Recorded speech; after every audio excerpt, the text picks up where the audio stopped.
I mean, I felt like the fight could have still kept going. To be honest, I rolled over to try to come back up, and I mean, as soon as he stepped in, I was fine. But it was just one of those things. Can't be mad at the ref. 올해는 업셋이 정말 많이 나오는 해인 것 같습니다. 우선 스털링의 숙제는 경기 내내 옥타곤 중앙을 점유하고 바디킥으로 오말리를 케이지에 가둬 지저분한 몸싸움을 해주는 것이었습니다. 상대를 컨트롤하는 능력이 가장 강점인 스털링이 백으로 넘어가 컨트롤을 할 수 있느냐가 가장 중요한 요소였죠. 그리고 예상처럼 스털링은 경기가 시작하자마자 빠르게 센터를 차지하고 킥으로 잘 밀어주었습니다. 하지만 이미 경기의 시작과 함께 문제점이 있었는데 스털링은 체력이 두드러지게 좋은 스타일이 아닙니다. 얀과의 2차전에서는 페이스가 다운된 게임을 들고 왔고 5라운드 끝까지 운영 싸움에서 앞섬의 얀을 컨트롤할 수 있었지만 1차전에선 경기가 시작하자마자 오버페이스로 중반부턴 퍼져버렸고 가드가 아예 떨어진다거나 백을 내주는 전형적으로 집중력이 떨어졌을 때 나오는 실수들이 많았습니다. 결과적으로 승리하긴 했지만 개인적으로 굉장히 아쉬웠던 경기력이었죠. 또 세우도전에서는 경기 시작과 함께 하이페이스로 압박을 해주었는데 스페셜리스트인 오말리를 상대로 세우도전과 같이 초반부터 하이페이스를 유지하는 것은 아주 위험하다고 생각했기 때문에 모험적인 경기 흐름이 될 것 같다는 인상을 받았습니다. 첫 번째 이유는 신장차로 인한 타격 레인지의 차이인데 플라이급이 본체급인 세우도는 벤텀급에서 압도적으로 불리한 사이즈를 지닌 선수입니다. 그만큼 성실하게 서클링을 하며 폭발적인 레그킥 혹은 러쉬를 기반으로 태클 각을 찾아내는 경기를 하죠.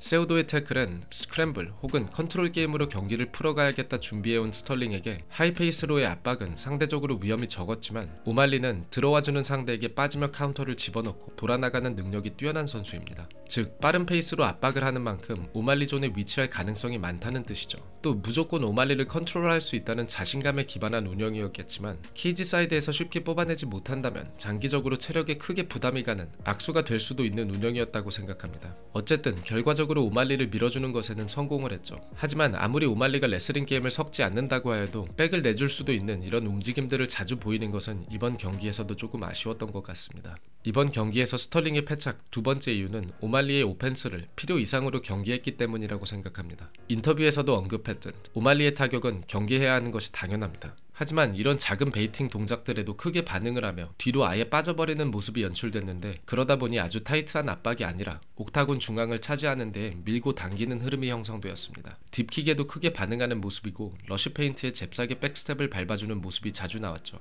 오말리가 먼저 들어와 주길 원하는 스털링의 도발도 있었지만 당연히 들어와 줄 리는 없었습니다. 또 비슷하게 오말리도 스털링과 몸이 가까워지는 것 자체를 굉장히 경계했는데 오말리의 킥에 스털링이 후속으로 나올 스트레이트를 예상하는 바람에 스텝이 꼬이며 위험할 뻔한 장면이 있었지만 더블렉을 예상한 오말리가 잽싸게 빠져주는 모습입니다. 이번 경기에서 오말리는 딥킥을 적극 사용하여 스털링을 밀어주었습니다. 굳이 평가하자면 오말리에게 좋은 킥 옵션은 아니라고 생각하는데 아무래도 발목에 부상이 잦은 선수인 만큼 최대한 내구도에 무리가 가지 않는 경기라는 것이 중요한 요소이기 때문에 페트리안과 같이 정통적인 입식 타격가를 상대로는 블락으로 인해 부상 우려가 있다고 생각하기 때문입니다. 아마 킥캐치를 염두에 두고 이런 킥을 많이 뿌렸던 것 같습니다. 1라운드가 25초 남은 상황에서 스털링이 하이크러치를 잡았는데 크게 재미를 보진 못했습니다. 어프로치 자체는 아주 좋았다고 생각하는데 바디킥 페인트로 오말리의 왼쪽 진행 방향을 커팅해주고 왼팔로 다시 오른쪽을 커팅, 그대로 드라이브했죠. 라운드가 끝나가는 상황에 무리를 해서라도 테이크다운 시도를 하는 이유는 크게 보면 두 가지가 있습니다.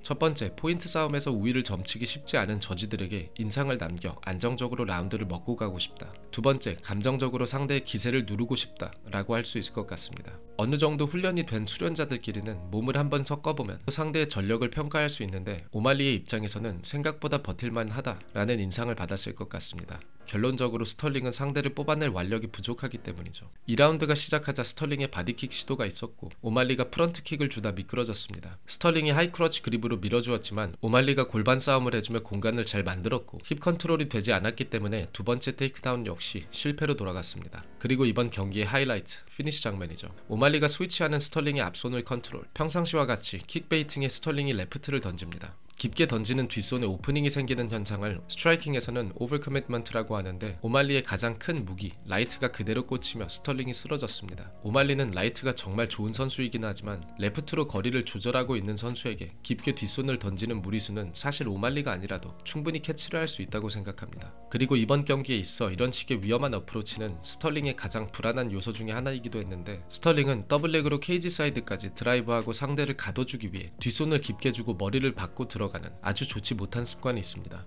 다리로 지면을 박차고 반원을 그리며 들어가는 정석적인 태클보다는 MMA식의 그래플링 무브에 가깝죠. 상대가 케이지를 등지고 있다면 그대로 밀어주며 언더훅을 파고 백으로 넘어가기에 나쁜 움직임은 아니지만 스프롤을 빠르게 해주거나 언더훅을 파주면 막힐 가능성이 많기 때문에 케이지 중앙에서의 테이크다운 성공률은 높은 편이 아닙니다. 세우도 전에서도 비슷한 장면이 있었는데 세우도는 리치가 짧기 때문에 레프트로 거리를 재며 뒤로 빠져 스트레이트를 주는 것이 아니라 레프트 훅으로 받아주었지만 앞손으로 거리를 재고 뒷발이 이미 완벽하게 빠져 중심을 잡은 상황이라면 깔끔한 카운터가 터지기 이상적인 포지션이 나옵니다. 반대로 만약 오말리가 멀리 빠지는 것이 아니었다면 바로 더블렉으로 쭉 밀고 들어갔겠죠. 2차전은 없을 거라고 오말리가 이미 못을 박았기 때문에 경기를 다시 돌려보는 스털링의 입장에서는 이런 실수가 뼈아프게 다가올 것 같습니다. 이번 경기의 승리로 데이나와 타이틀을 노릴 수 있게 된 9연승 중인 메랍은 기분이 좋을 것 같은데 누구보다 쇠치기를 할 수 있는 명분이 생긴 치토 베라가 가장 기분이 좋겠죠. 현재 컨텐더들을 보면 부상에서 회복 중인 샌디에이거는 오말리를 컬아웃할 입장이 아니고 오말리의 입장에선 메랍과 야는 최대한 피하고 싶을 것 같기에 회사와 오말리 자신에게는 베라가 가장 좋은 선택지가 아닐까 생각합니다. 그럼 영상 시청해주셔서 감사하고 곧 다른 분석으로 찾아뵙겠습니다. 감사합니다.